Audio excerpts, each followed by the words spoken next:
اعوذ باللہ من الشیطان الرجیم بسم اللہ الرحمن الرحیم۔ برادران عزیز و معزز خواتین، آج کی اس نشست میں مال کے نقصانات اور فوائد کی تفصیل بیان کی جائے گی۔ مال سانپ کی طرح ہے، اس میں زہر بھی ہے اور تریاق بھی۔ تریاق اس کے فوائد ہیں اور اس کی آفات اس کا زہر ہیں، تو جو شخص اس کے فوائد اور آفات دونوں سے واقف ہوگا، اس کے لیے اس کے شر سے بچنا اور خیر سے نفع اٹھانا ممکن ہوگا۔ مال کے فوائد دو طرح کے ہیں، ایک دینی اور دوسرا دنیاوی۔ جہاں تک دنیاوی فوائد کا ذکر ہے تو اس سے سب لوگ واقف ہیں، لہذا اس کے بیان کی حاجت نہیں، کیونکہ اگر ایسا نہ ہوتا تو لوگ اس کی طلب میں ہلاکت و بربادی میں نہ پڑتے۔ جہاں تک دینی فوائد کی بات ہے تو یہ تین اقسام میں منحصر ہیں۔ پہلی قسم، مال اپنے اوپر خرچ کرے، خواہ عبادت میں یا عبادت پر مدد حاصل کرنے کے لیے۔ عبادت میں اس طرح مثلاً حج یا جہاد میں خرچ کرے، کیونکہ یہ دونوں عبادتیں بغیر مال کے ادا نہیں ہو سکتی، اور یہ دونوں کام اصول عبادات میں سے ہیں، اور فقیر آدمی ان دونوں فضیلتوں سے محروم ہوتا ہے۔ عبادت پر مدد حاصل کرنے میں اس طرح کہ وہ کھانے، لباس، رہائش، نکاح اور دیگر ضروریات زندگی پر مال خرچ کرے، کیونکہ یہ بنیادی ضرورتیں ہیں، اور جب تک یہ پوری نہیں ہوتی دل ان میں مشغول رہتا ہے اور دین کے لیے فارغ نہیں ہو پاتا، اور جو چیز عبادت تک پہنچنے کا ذریعہ بنے وہ بھی عبادت ہوتی ہے۔ لہذا دین پر مدد حاصل کرنے کے لیے دنیا سے بقدر ضرورت لینا دینی فوائد میں سے ہے، لیکن عیاشی اور حاجت سے زائد لینا اس میں شامل نہیں، کیونکہ یہ محض دنیاوی فوائد میں سے ہے۔ دوسری قسم، وہ مال جو لوگوں پر خرچ کیا جائے۔ اس کی چار قسمیں ہیں۔ ایک، صدقہ کرنا، دوسرا مروت کے طور پر دینا، تیسرا عزت کی حفاظت کے لیے دینا، اور چوتھا خدمت کی اجرت دینا۔ جہاں تک صدقے کی بات ہے تو اس کا ثواب کسی پر مخفی نہیں ہے، بلکہ یہ ایک ایسا نیک عمل ہے جو اللہ تعالیٰ کے غضب کو ٹھنڈا کرتا ہے۔ صدقے کی وجہ سے اللہ تعالیٰ کے غضب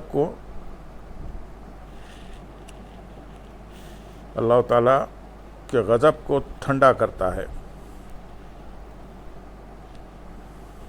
جہاں تک مروت کا تعلق ہے تو اس سے مراد یہ ہے کہ مالدار اور معزز لوگوں کی مہمان نوازی کرنا۔ جہاں تک مروت کا تعلق ہے تو اس سے مراد یہ ہے کہ مالدار اور معزز لوگوں کی مہمان نوازی کرنا، انہیں تحفے تحائف دینا اور ان کی مدد وغیرہ کرنا۔ اسے صدقہ نہیں کہیں گے، کیونکہ صدقہ وہ ہوتا ہے جو محتاجوں کو دیا جائے، مگر یہ دینی فوائد میں سے ضرور ہے، کیونکہ اس طرح آدمی بھائی اور دوست بنا لیتا ہے۔ نیز سخاوت کی صفت سے متصف ہو کر سخی لوگوں کی جماعت میں شامل ہو جاتا ہے، اور وہی شخص سخاوت کی صفت سے موصوف ہوتا ہے جو لوگوں کے ساتھ احسان اور مروت کا سلوک کرتا ہے۔ اور مروت سے پیش آنا بھی بہت بڑے اجر و ثواب کا باعث ہے، کیونکہ بہت سی روایت میں تحفے تحائف دینے، مہمان نوازی کرنے اور بغیر فخر و فاخر کے قید کے دوسرے کو کھانا کھلانے کے بارے میں بھی فضائل مروی ہیں۔ عزت بچانے کے لیے مال خرچ کرنے سے مراد یہ ہے کہ آدمی اس لیے مال خرچ کرے تاکہ شعراء کی حجوں سے بچے اور کمینے لوگوں کے شر سے محفوظ رہے۔ یہ اگرچہ دنیا کا فوری حاصل ہونے والا نفع ہے، لیکن اس کا دینی فائدہ بھی ہے۔ حضور نبی اکرم صلی اللہ علیہ وسلم نے ارشاد فرمایا، جس چیز کے ذریعے بندہ اپنی عزت بچائے اس پر اسے صدقے کا ثواب دیا جاتا ہے، اور یہ خرچ کرنا دینی کیوں نہ ہو، جبکہ اس کے ذریعے غیبت کرنے والے کو غیبت کے گناہ سے اور عداوت کرنے والے کو انتقام اور بدلہ لینے کی صورت میں حدود شرع توڑنے سے روکا جا رہا ہے۔ جہاں تک خدمت کے بدلے اجرت دینے کی بات ہے تو یہ بھی اجر و ثواب سے خالی نہیں، کیونکہ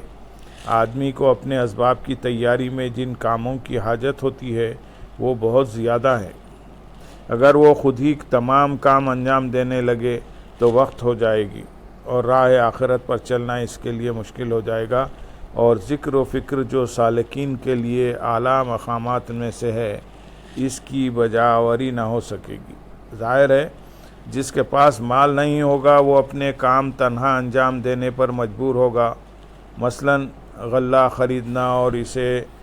پیسنا، گھر کی صفائی کرنا، یہاں تک کہ جس کتاب کی اسے ضرورت ہوگی اسے خود ہی لکھنا ہوگا، جبکہ جو کام دوسروں کے ذریعے ہو سکتے ہیں اس سے انسانی غرض پوری ہو جاتی ہے۔ اب اگر وہ اس میں مشغول ہوتا ہے تو یہ اس کے لیے خسارے کا باعث ہے، کیونکہ علم کا حصول اور اس پر عمل کرنا اور ذکر و فکر میں مشغول رہنا یہ ایسے کام ہیں جو دوسروں کے ذریعے نہیں ہو سکتے، لہذا ان کو چھوڑ کر دوسرے کاموں میں وقت ضائع کرنا نقصان کا باعث ہے۔ تیسری قسم،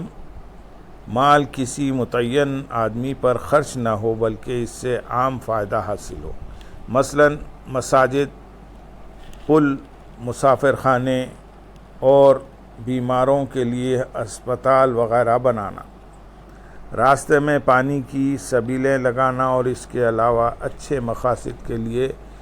زمین وقف کرنا۔ یہ ایسے صدقات جاریہ ہیں جو آدمی کو مرنے کے بعد بھی نفع پہنچاتے ہیں، اور اللہ عز و جل کے نیک بندے ایسے لوگوں کے حق میں مدتوں دعائے خیر کرتے ہیں، اس سے بڑھ کر اور کیا خیر کا کام ہوگا۔ مال کے دنیاوی فوائد یہ ہیں، یہ دین کے اعتبار سے مالی فوائد تھے، اس کے ساتھ ساتھ دنیاوی فوائد بھی حاصل ہوتے ہیں۔ مثلا جس کے پاس مال ہوتا ہے وہ مانگنے کی ذلت اور مفلسی کے عیب سے محفوظ رہتا ہے، اور مخلوق کے درمیان اسے عزت اور بزرگی حاصل ہوتی ہے، اس کے دوست احباب اور معاون زیادہ ہوتے ہیں، اور لوگوں کے دلوں میں اس کی عزت اور وقار بڑھتا رہتا ہے۔ یہ سب مال کے دنیاوی فوائد ہیں۔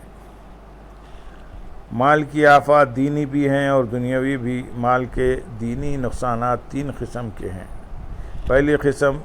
مال آدمی کو گناہ کے راستے پر ڈال دیتا ہے، کیونکہ خواہشات کی یلغار مسلسل رہتی ہے، جبکہ مال سے عاجز ہونا بعض اوقات آدمی اور گناہ کے درمیان رکاوٹ بنتا ہے، اور بچنے کا ایک ذریعہ مال کا نہ ہونا بھی ہے، اور جب تک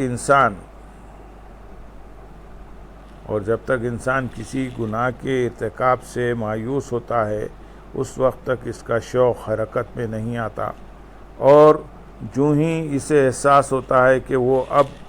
اس پر قادر ہے تو شوق ابھر آتا ہے۔ اور مال بھی ایک قسم کا گناہ پر قدرت کا ذریعہ ہے جو گناہوں کے شوق کو حرکت دیتا ہے اور فسق و فجور کا ارتکاب کرواتا ہے۔ اگر وہ اپنی خواہش پر عمل کرتا ہے تو ہلاکت میں پڑتا ہے، اور اگر صبر سے کام لیتا ہے تو تکلیف میں مبتلا ہوتا ہے، کیونکہ قدرت اور طاقت کے باوجود صبر کرنا انتہائی دشوار ہوتا ہے، اور مالداری کا فتنہ مفلسی کے فتنے سے بڑا ہے۔ دوسری قسم، مباحات میں خرچ انسان کو عیش و عشرت تک پہنچا دیتا ہے، اور یہ سب سے پہلا درجہ ہے، اور مالدار آدمی سے ایسا کیسے ہو سکتا ہے کہ وہ جو کی روٹی کھائے، موٹا کپڑا پہنے اور لذیذ کھانے چھوڑ دے، جیسا کہ حضرت سیدنا سلیمان علیہ السلام نے اپنی سلطنت میں کیا۔ جسے مالی وسعت میسر ہوگی وہ مباحات میں ضرور خوشحالی اختیار کرے گا اور اپنے نفس کو عیش و عشرت کا عادی بنائے گا، اور پھر جب خوشحالی میں اسے لذت ملنے لگے گی تو پھر اس سے رکنا ممکن نہ ہوگا، بلکہ پھر تو یہ حال ہو جائے گا کہ اگر حلال آمدنی عیش و عشرت کے تقاضے پورے کرنے سے قاصر ہوگی تو وہ مشکوک اور حرام ذرائع استعمال کرنے پر دریغ نہیں کرے گا۔ ریاکاری، منافقت، جھوٹ اور اس کے علاوہ دیگر بری خصلتوں کو دل میں جگہ بنانے کا موقع دے گا تاکہ اس کے ذریعے دنیاوی معاملات منظم رہیں